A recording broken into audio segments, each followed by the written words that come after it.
told the judge that they have reached a verdict. We're expecting to hear that verdict read between 4:30 and 5 p.m. Eastern Time this afternoon, so somewhere around an hour or an hour and a half from now. Right now, we understand the building that houses the courtroom is being cleared of anyone not related to this case. Security, of course, is extremely tight there, and for that matter, in cities across the country.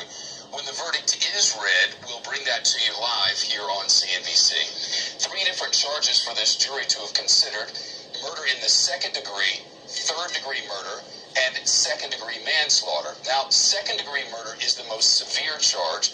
For a conviction on that count, the jury must have found Derek Chauvin committed assault in the third degree that caused bodily harm. Intent to kill George Floyd is not required for a guilty verdict there. The maximum sentence for murder 2 is 40 years in prison. Another charge up for consideration was murder in the third degree.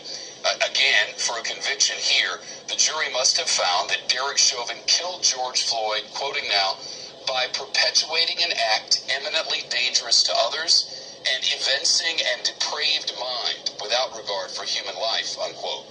The maximum penalty for murder 2, or I should say murder 3, is 25 years in prison. And the last charge, and the least serious of the 3, is second-degree manslaughter, or man 2. For a conviction here, prosecutors must have proved that the jury, that Derek Chauvin was negligent and that his actions created an unreasonable risk of death or great bodily harm. The maximum sentence for man 2, 10 years in prison.